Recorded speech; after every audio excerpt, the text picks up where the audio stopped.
Hello, guys, and welcome to Rise. I am delighted, excited, and I can't share with you this guest here. I have been following him for years, seen his lectures, have some of his books here, and I am going to share with you all about this wonderful, wonderful speaker, Dr. John Demartini. He is a world-renowned specialist in human behavior, a researcher, author, and global educator.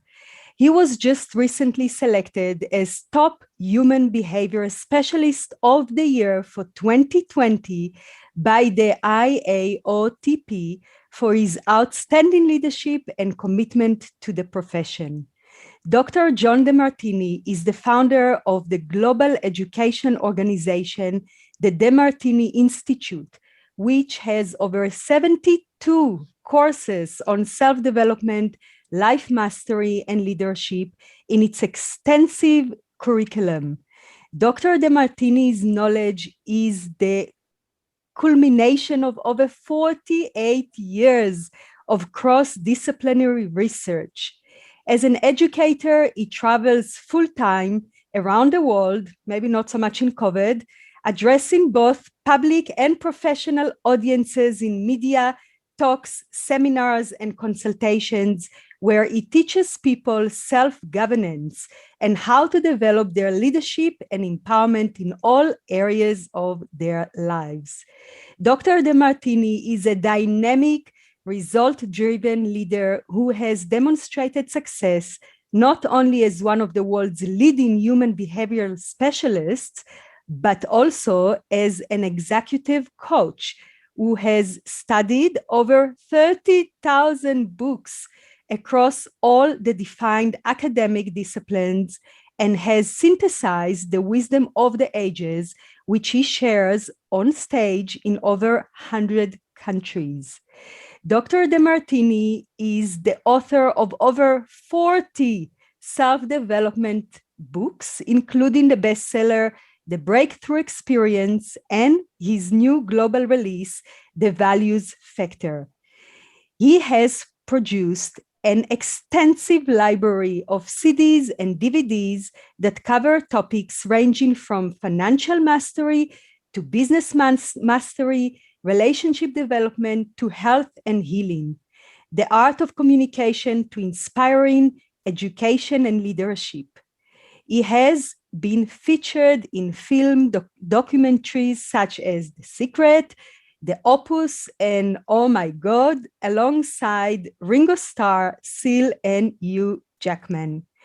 He has shared the stage with some of the world's most influential speakers, such as Stephen Covey, Sir Richard Branson, Wayne Dyer, Deepak Chopra, and Donald Trump, and been interviewed on the world's leading television and radio networks such as Larry King Live, The Early Show, and Wall Street, and magazine publications such as Shape, Leadership, Success, Prestige, Entrepreneur, and Oprah.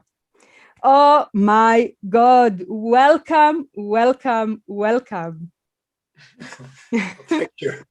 Bit of an intro there. Thank you. Yeah, it's so very impressive. I mean, your work has really touched the hearts of so many, including my own life. I used to come to your talks on a regular basis back in the day in Johannesburg, and I found you, besides being an amazing speaker, so eloquent and so charismatic, also you just know how to bring ideas and create that breakthrough in people's lives. And having said that, I would love to dive into the breakthrough experience and what does it mean to break through, and what are we breaking through from? Okay. Well, I do have a program that I have been presenting for over 32 years called the Breakthrough Experience that I've shared in 66 countries, about 100,000 people. And what it's dedicated to do, it's 25 hours together with students to help them identify what exactly they want to create in their life. That could be in any area of life. That could be their business quest. It could be their financial quest, their intellectual pursuits, their spiritual pursuits, their health, their relationships, their social leadership quest, whatever it may be. And assisting them in dissolving whatever they perceive is in the way and turning it on the way, so they can break through the limitations that they are self-imposing or perceive external, and allow them to take command of the priorities of their life, fill their day with the most meaningful, prioritized actions that give them the greatest result.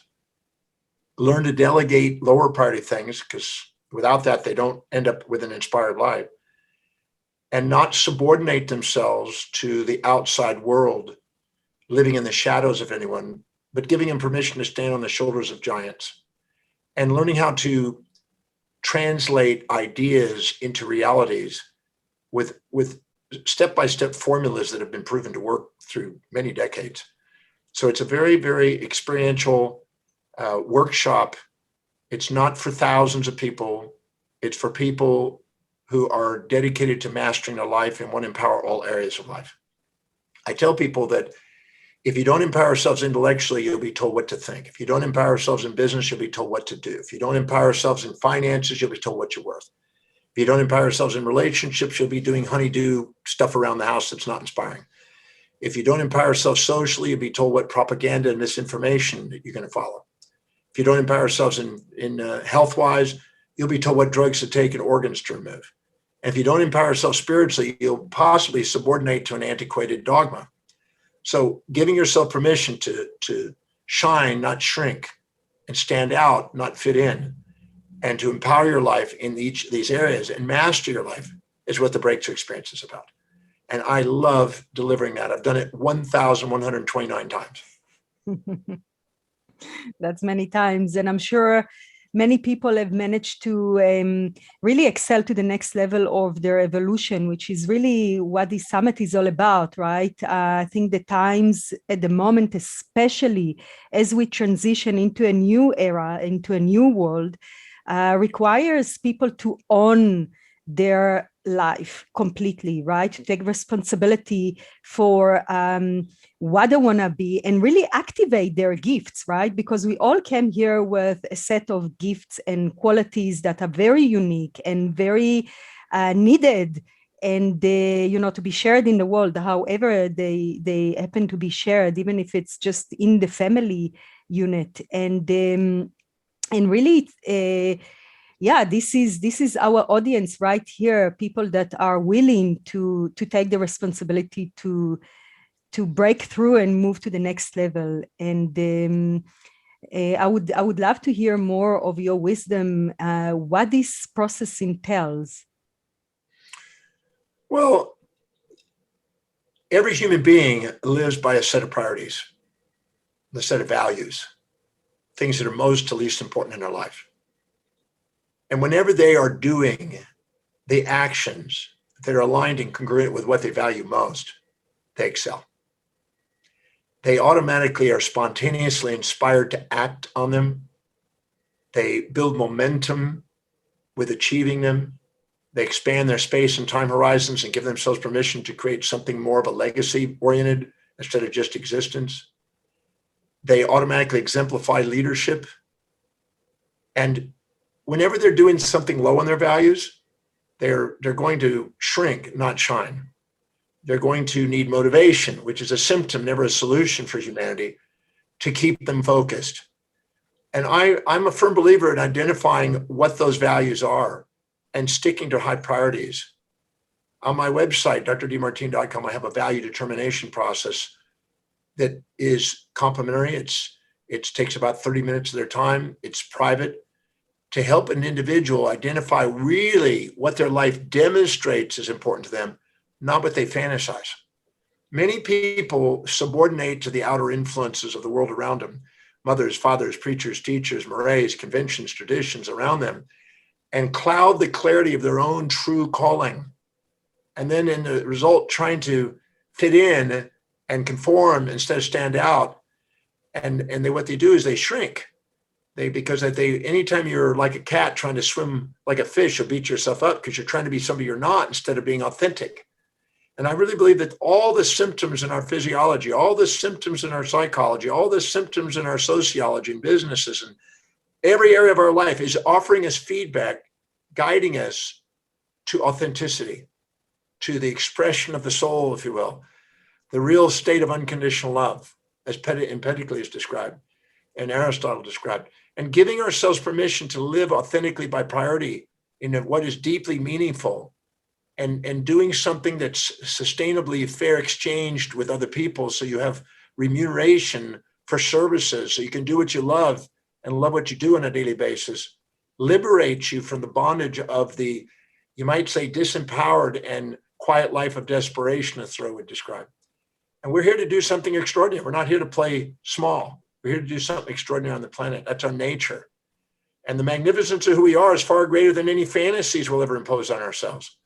So we're not here to subordinate and cloud the clarity of our mission and live in the shadows of anyone. We're here to compare our daily actions to our own priorities and do something of magnificent service to the world. That is so beautifully said. And I think that we still carrying as a collective a lot of trauma from the past that really blocks our view, right? Sometimes we don't have the clarity of view to determine what is the most important value in our life, what we are here to do. And I really, I'm a firm believer, that you have to heal it, you have to feel it in order to heal it. So really to go through the process of, what wounded us as part of our evolution, right?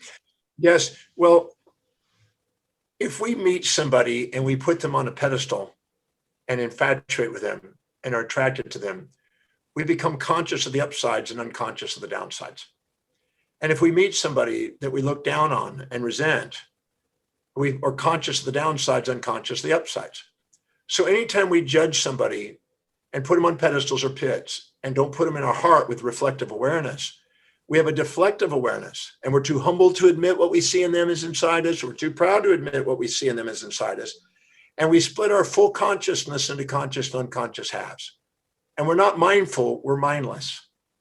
And as a result, we go into our amygdala and we react emotionally. And every time we don't balance our equation, we store that in our subconscious mind as wounds or fantasies. And those stored then cause us to emotionally react before we even think. And we store that. And if we don't neutralize that and liberate ourselves from our subconscious storage and transform it into a transcendental awareness where we have it in our superconscious mind and have grace for it and love for what's happened and see it on the way, not in the way, we hold ourselves bound with baggage, hold ourselves back and down, instead of liberating ourselves to go off and fly and do what we really here to do. So I always say anything we don't say thank you for and anything we don't love runs our life until we finally love it. And so clearing that is what the breakthrough experience is about. I've developed a methodology, a science that's duplicatable, it's reproducible. I've taught it to millions of people. And it's a simple cognitive questioning process to make us aware of what we're not loving and gives us a series of questions to answer and hold accountable to love it. And anything that you liberate yourself by loving it, you'll see that there's a hidden order in the apparent chaos of your life. And there's a hidden magnificence that's sitting there waiting to surface. And the real you is magnificent. And no matter what you've done or not done, you're worthy of love. And so are other people. But we just don't stop and reflect. We assume there's one-sided events. In Buddhism, there was a statement that the Buddha said, the desire for that which is unavailable and the desire to avoid that which is unavoidable is the source of human suffering. And when we polarize our mind with our amygdala, with subjective bias, we don't see the truth. We don't see the whole. And we get emotionally reactive and we get caught in our judgments and then we weigh ourselves down. But by lightening ourselves up, asking intuitive questions that liberate us from the subjective biases and see an objective truth and see the hidden order in it, and we are graced by it, we realize that everything in our life is there in our life to guide us to something authentic.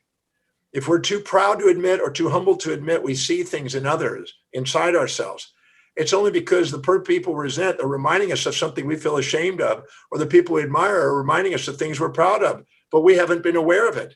And they're coming into our life to guide us back to becoming fully aware, so we can embrace both sides of ourselves and not try to get rid of half of ourselves or other people's halves. That way we can have wholeness and wellness and well-being. And so I think the universe is magnificently designed to make sure that we grow. And if we open our hearts and minds to the magnificence that we are and what's around us, we build momentum towards something extraordinary for the planet. Right. So you're talking about projections, about how we see things in others that are in us. Otherwise, we wouldn't pay attention, we wouldn't even notice that, right? Exactly. Yeah. So this is something to work with rather than to be on that reactive cycle, as you mentioned, and to stop and see, okay, what is the bigger teaching here? What do I need to overcome in my own life? Or, if we see people that we admire, maybe what is the inspiration for me? What is there for me to follow to maybe achieve greatness in my own life, right? Yes, because I have in the Breakthrough Experience program, I have people identify somebody that they admire, that they look up to, that they think is greater than them in some capacity. Now that's their illusion, because they're being too humble to admit what they see in them inside themselves. But I have them identify it, somebody that's done extraordinary things maybe on the planet, and take the most powerful people on the planet that they might look up to. And then I asked them, what specific traits, actions, or inactions do you perceive this individual displaying or demonstrating that you admire most? And we identify each of those traits, those behaviors, those actions. Then I go one by one through those actions, and I ask them a question. Go to a moment where and when you perceive yourself displaying or demonstrating that same or similar specific trait, action you admire most, and go find out where it is. And at first they go, but I don't see it. But I hold them accountable, because you will not see things in others you don't have.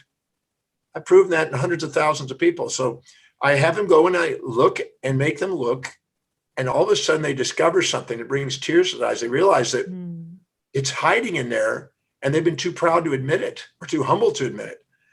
And when they finally do it, I say, where was it? Where did you do it? When did you do it? Who did you do it to, and who perceived it?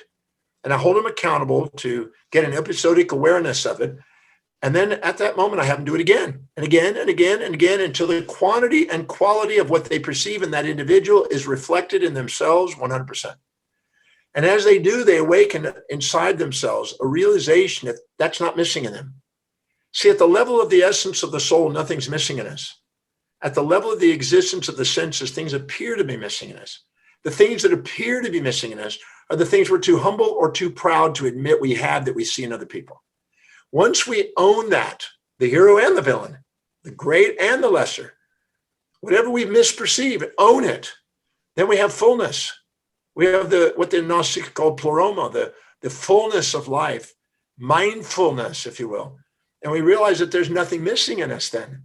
I'm a hero and a villain, a saint and a sinner, a virtue and a vice, because everybody's virtue and vice is different according to their own values. And they're all just illusions of the mind. When you finally realize you have everything, nothing's missing. As I met and I had a meeting with the Bonpo Lama, we had a discussion about the illusions of missingness. Once we realize we have everything, we act as if we have. And when we realize nothing's missing, people recognize it within us. And there's a wholeness. And when we value ourselves, so does the world. And we value ourselves when we realize nothing's missing. I love how you bring that wholeness and the villain as well, and on in our shadow side, on in our weakness, and really authentically sharing that with the world, right? Because people tend to wipe it under the carpet or close it in the attic and hide it, and then bring out especially on social media in the virtual world, all their good sides and all their kind of achievements, and it creates an illusion that people are perfect, and people are not perfect. People have all those sides, as you mentioned. Or the perfection is both sides. That's the perfection. I went to the Oxford Dictionary 37 plus years ago, 38 years ago most. And I decided, instead of waiting for me to react in my responses to people, to preempt them by looking at all the behavioral traits that I might react to. And so I went through the Oxford Dictionary, which is the largest dictionary I could find, the thinnest paper and the smallest print. And I went and underlined every human behavioral trait that I could find. I found 4,628 individual traits. And I kind of underlined them. And then I wrote out to the side, who is it that I know that displays that trait to the fullest, the most extreme example? And I wrote their initial out there. And then I went and did self-reflection, introspection, and analysis of myself, you might say. And I asked, okay, John, go to a moment where and when you perceive yourself displaying or demonstrating that particular trait, action or inaction. And I went through the trait, and I kept doing it until I could own the trait 100% as much as I saw in the most extreme example that I could perceive of the individual. When I owned it, there was a liberty. Instead of that being a button, see, the buttons we have in life, the people that push our buttons are only because of disowned parts. They're things that we're not willing to face in ourselves. Hero and villain side. We like and dislike. And the shadow is not even a shadow, and the light is not even a light, because they both have yin and yang in them. They both have both. And they're just illusions, because the very trait you might admire in somebody, give it a time, you'll find out it aggravates you too. And so I went through 4,628 traits. This took months and months of work. And this saved me from having to react to people. Now, when I see them, I already look and I go, I already do that. Who am I to judge them? I'm that too. I'm not a nice person.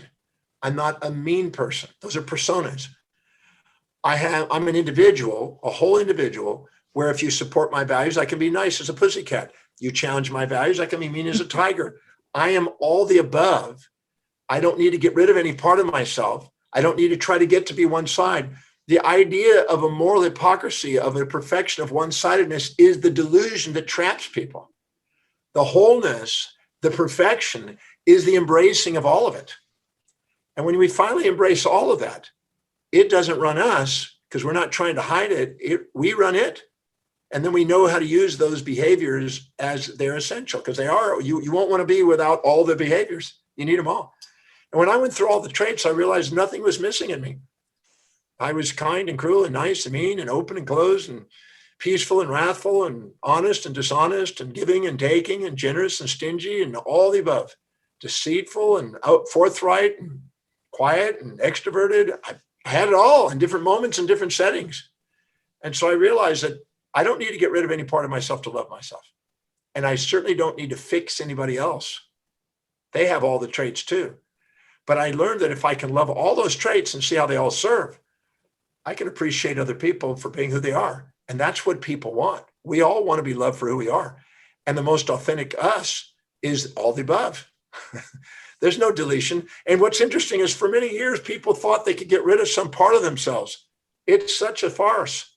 You're not going to get rid of any part of yourself. Whatever you think you can repress, you draw into your life people that force you to get it back out to the surface and express it again. So I'm not interested in trying to get rid of anything in my life. I love my life. I'm grateful for my life. I'm nice. I'm mean. I'm kind. I'm cruel. I got a mouth and an anus. I got it all. And so, I'm a whole person. And I think that giving people permission to be themselves is liberating. And I'd rather encourage people to honor that instead of trying to get rid of half themselves and try to fit into a box of some moral hypocrisy that somebody who had ignorance promoted on them because of their own wounds. I love, love, love what you just shared. And I think it comes back to us being children, right? When we grew up, all of us, especially as young children, one of the common, most important things for children, as I perceive it to be, is to feel loved, accepted, belong, celebrated, and seen. And I think that for most of us, I would dare to say even all of us, simply because we grew up in an unconscious society for so many years, some parts been suppressed and been labeled as good or bad. So we were, awarded for good behavior or showing good emotions, and we were maybe punished or isolated or less loved for displaying the other side. And so we grew up disowning those parts of ourselves, right? Because ideally we want to be loved and accepted for who we are, and that's how we develop that persona, that mask, if you will, to feel accepted and loved. And now the journey as we unfolding as adults, right? Burn the mask. Burn the mask. Burn the mask. Exactly. What's interesting is one thing you'll find that's quite amazing is that no matter what you've been through in life, whether you've been supported or challenged, they're actually synchronously paired. And most people don't realize that. Whenever you have somebody that's the bully that's challenging and criticizing you, you got an overprotector and supporter. And the more you're addicted to the supporter and protector, the more you have to have the critical bully to keep you in equilibrium. Because the supporter and praiser makes you get proud and puffed up, and you need the criticizer to get you back down into authenticity. And they always come as a pair, and you're not aware of it. You're unconscious of one side, and you run the story in your subconscious mind. Oh, I was praised by this, but unpraised by this. All that drama is simply because you're unaware of both sides going on at the same time. In human, Wilhelm Wundt, who was a psychologist over 100 years ago, talked about simultaneous contrast and sequential contrast. And majority of people live in sequential contrast. They have this event where somebody's nice to them, and then there's another event that somebody's mean to them, and somebody's kind and cruel, and it goes, and they gyrate, and they associate a memory that they're conscious of the upsides, and then they're conscious of the downsides, and they never put the two together. But Wilhelm Wundt said that there's simultaneous contrast when you're actually present and fully conscious of both sides. Who's the reprimander? Who's the praiser? Who's criticizing? Who's praising at the same time? When you do, you realize that they're just pairs of opposites keeping you authentic. Whoa, your life is liberated. Then you realize that no matter what's going on, it's actually an act of love. Because love is always a synthesis and synchronicity of these complementary opposites of perception. But our amygdala subjectively biases and skews out some of it, and we then call it a good thing or a bad thing and get caught in a moral construct instead of transcending that and seeing both sides and liberating ourselves from the bondage of the one-sided thinking where we are seeking and avoiding all the time, and present where we don't have to seek and avoid. Resilience and adaptability is when we have an objective view, not a subjective bias. And once we ask the right questions, which our intuition is trying to do to make us aware, when we're infatuated with somebody, our intuition is trying to whisper to us the downsides. Too good to be true. Watch out. This guy is not who I think. And when we're resentful to somebody, it's trying to whisper the upsides. There's got to be a reason and a meaning and a reason for this. Our intuition is constantly trying to bring us through a negative feedback loop back into homeostasis and back into authenticity. If we're aware and we listen to it very astutely and not get caught in the impulses of pleasure and the instincts of pain, and allow ourselves to see both sides, we're able to be grateful literally throughout our life, because everything in our life is on the way, not in the way, ultimately. Right. Life is happening for us and not to us. Yeah. We're not victims of history. We're here to be masters of destiny. But I tell people when they come to the breakthrough experience, some people want to run their story. I said, stop the story. You want to go to a therapist and run your story and dramatize your story and run and stay caught in that? Here's your money back. You're not wanting to grow. If you're wanting to grow, you're not going to blame your outside sources. You're not going to blame yourself. There's nothing to blame. There's something to gain an understanding of. There's something to find and extract wisdom from, but there's nothing to blame. So stop the story and focus on priority and focus on how there's two sides to it and go get them. And then once it's liberated and balanced, you don't have a story. All you have is thank you, I love you. That to me is more important. The story means nothing. Love and thank you is what is liberating. Right, I hear you. For me, I find that the emotional body is what needs to move, right? So many times we suppress and oppress emotions that happen in the moment, and then they just sit in the body somewhere, frozen in the cells. And it's really about moving those emotions, feeling all those emotions, so we can just discharge them naturally from the body. Well, the emotions are feedback mechanisms to let us know we have an incomplete awareness. That's all. You know, we epigenetically, every time we have an altered perception, an imbalanced perception, and we skew our perception and get elated or depressed or attracted or repelled or pleasure or pain or happy or sad or any of these polarities, we automatically aren't seeing the whole.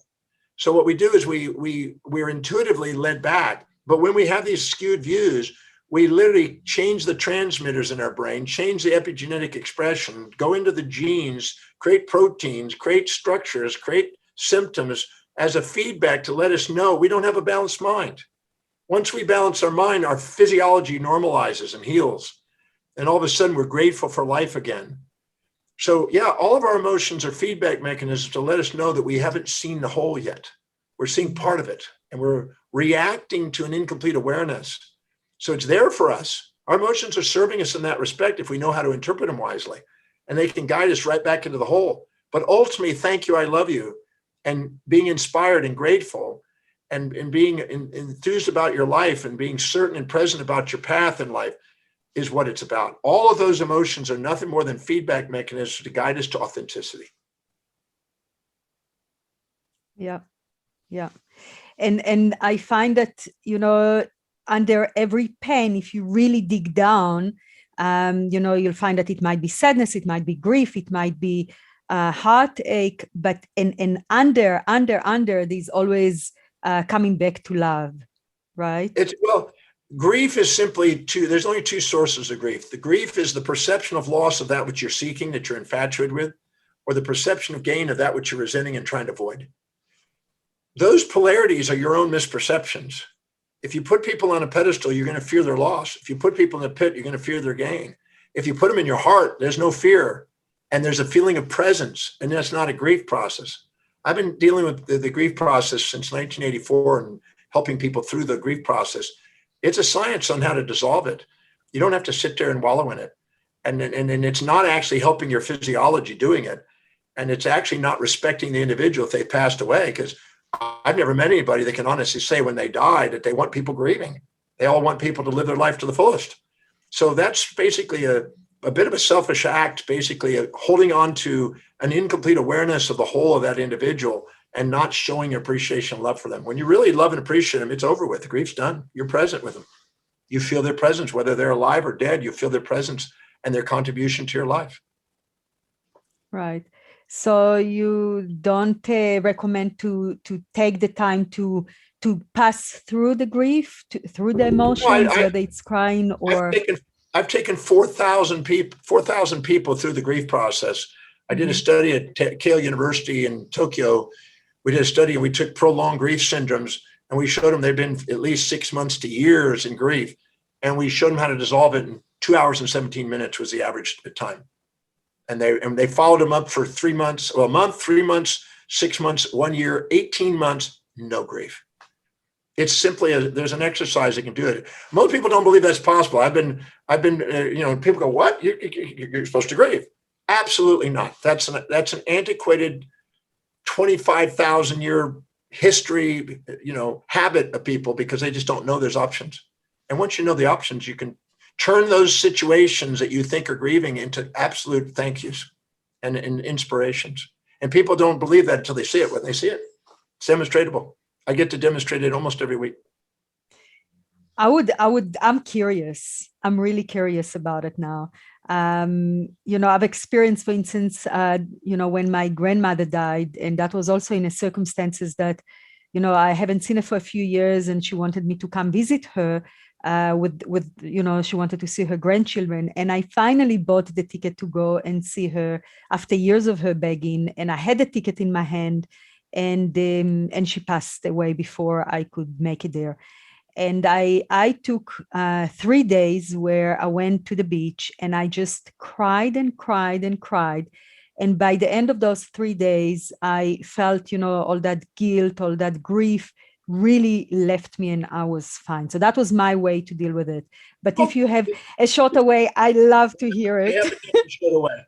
In the breakthrough experience, I demonstrate it every single week. Every week I do it. I've been doing it for years, since '84. We worked in the Christchurch earthquake. We did the Ishinomaki earthquake, the Phuket earthquake and tsunami. I've been doing it for trauma events in the world for many years. And I love helping people working with it, because there's absolutely no reason you have to do it. I know that sounds outrageous at first. Even when I published a book on it, the publishers say, well, you can't expect people to believe this is possible. I said, I don't care. It's a fact. It is a fact. I can demonstrate it. I've duplicated it. I've done it on TV. I've done it on radio. I've done it in scrutiny and in studies. No question in my mind, I can dissolve it. I've given money back guarantees and people don't believe it's possible. But once you understand the neurochemistry of grief and you understand it's based on perceptions and expectations, you can dissolve it. And if you want to, there's not any emotion that you can't dissolve. Every one of our emotions, if we have depression, it's because we're comparing our current reality to a fantasy and an unrealistic expectation on how life's supposed to be. And as long as we're holding on those unrealistic expectations, we're not going to appreciate our reality. What's real is real. If you compare what's real to a fantasy, you'll never appreciate what's real. And there's a way of asking questions to neutralize that and appreciate real and break the fantasies. And once you teach people how to do that and they know how to do that, they don't have to be sitting bogged down in those things and run their lives. But what's happened is people have been blaming things, living in moral hypocrisies, assuming a drug's supposed to take care of it, and never really learning how to use the science of their own mind and their body to do something extraordinary. That's been my focus for the last 48 years. And I found solutions to it. It's not that hard. I can train. I've trained thousands of people on how to do it, and they get to do the same thing. It's not me doing it. It's nothing special to me. I just shown how to do it, and they're using it now in hospitals. They're using it in healthcare. They're using it all over the place. Sure. Please share something about the grief process. And you got me really curious here. Yeah. Well, the grief process, if you look very carefully, when Soleimani was killed by Trump, by the United States, they killed this general in Iran. 5 million people came out and grieved in Iran because he was a hero there, but he was a villain in America. Nobody grieved in America. They celebrated in America the same death. So that ought to tell you something that's interesting. Why is it that these people are grieving? Because they had an infatuation with him. And why these people were leaving, not grieving, were leaving because they had a resentment to him. So their ratios of perception are determining their responses. That right there ought to tell you, it has nothing to do with the death process. It has everything to do with your perception of that individual that you're now perceiving is gone. Because if it's something painful, you're relieved at it, they're gone. If it's something pleasurable, you're grieving if it's gone. So that right off the bat tells you something about grief right there. So you will find out after doing 4,000 cases, and I've got 7,000 facilitators that are doing this around the world, psychologists, all kind of people. If you go and look at what the person's grieving, if you ask them, okay, since the person's passed yesterday, this last week, a month ago, a year ago, whenever it was, what specific trait, action, or inaction do you perceive that you admired about them that you now miss? And I guarantee they will never tell you that they missed their screaming, they missed their yelling, they missed their farts, they missed their dirty hair in the sink. They never tell you anything that they resented about them. It's only the things they infatuated with. That's what they're missing. Because when it does, it secretes dopamine in the brain and oxytocin in the brain, and these compounds and enkephalons in the brain. When there's a withdrawal from those, you get grief. It's a withdrawal symptom from these chemistries. So if I go and identify every list of everything that they think they're missing and make sure it's exhausted, and on most deaths, it's about 10 things. That's it, about 10. I mean, I've done it 4,000 times, and identify them, and then find out who now has emerged in your life to display that. People don't believe it's possible, but immediately upon that death, other people in themselves start displaying those behaviors around them. They go, whoa, I didn't see it was there. It's there. And I make them look, and I don't make them make anything up. I just make them aware. And nothing was missing. It changed form. The master lives in a world of transformation, never the illusions of gain and loss. And I help them find out where it is. And we go through and make sure it's quantitatively accounted for until the quantity of all the people that are emerging with that behavior is equal. And then they go, and they're mind blown already from that. They go, my God, I'm not actually missing that trait. It's like morphed into another form in my life by different people, including myself. I go, yes. And they go, wow, I never saw that. Now that I'm aware of it, it's like really obvious, but I couldn't see that. And I was infatuated with the form. So I was blind to it. And then I go in there and I'd break the infatuation. But I ask him, okay, this trait that you admired, what were the downsides to it? And at first they think, well, there are no downsides to it. Look again. You know, let's say you meet a guy and you think, man, he's really intelligent. And the first week you go, man, he's so intelligent not to turn on. But after a while you find out, yeah, but he's intelligent, but he argues, he thinks he knows everything. He's always right. He doesn't listen. And then you realize, oh, that has downsides, that trait. Every trait has two sides. And so if you choose to see only one side with your own subjective bias and blind to the downsides with an infatuation, you're going to grieve its loss. But if you actually go and find out the other side to it and neutralize it, so I have people neutralize the fantasies that they have about that trait. And once it's neutral, I then find out what's the benefit of the new people in their life displaying the trait. And we find out the benefits of the new people, the drawbacks of the original individual, level them both until the balance of both occur. I guarantee you they cannot grieve that. They can't even get access to grief. It doesn't exist because I changed their neurochemistry and I changed their perception. I broke the fantasy about the individual and I got them grounded. And then they feel presence of the individual. They feel love for that individual. And they close their eyes and they're feeling like they're right there with that individual. And they get to say their gratitudes and loves that they didn't get to say. And what's interesting, because a lot of it, you say it's guilt. It's not grief, it's guilt because they thought that the way they handled them or the way they interacted with them and the last time they saw them was not complete, or they didn't get to say thank you. Well, once it's balanced, they get to say thank you and love for them. It's done. It's amazing. It's a science. I guarantee it works.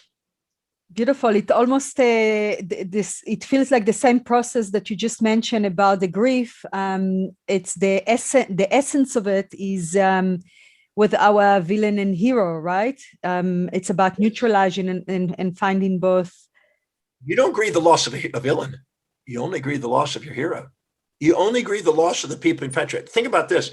When you dated a guy, somewhere in your life, you probably dated a guy you were infatuated with, right? Most people have a few. You get an infatuated guy. Now, if another girl comes near him, you get a bit jealous if it looks like she's trying to get at him.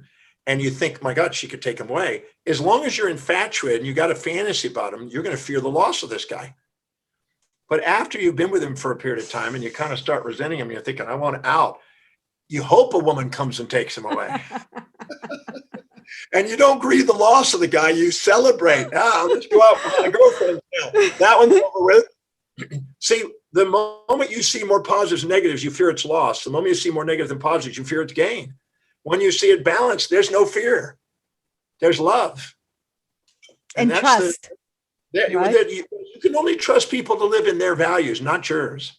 You only trust them to live according to what they value most. If you ever expect narcissistically that they're supposed to live in your values, you're going to be betrayed. Not because of what they do, but because your fantasy is that they're going to live in your values. But if you communicate what you want in terms of what they're wanting, you can trust them because they're going to be doing what's important to them. You can only be researching and teaching. You can't trust me to be cooking.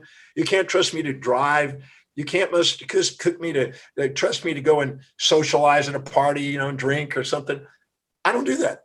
But you can trust that I'm going to be teaching and I'm going to be researching and I'm going to be traveling the world. So don't expect any human being to do anything other than what's most highest on their values. And you will not have betrayal. You'll have great gratitude in your life.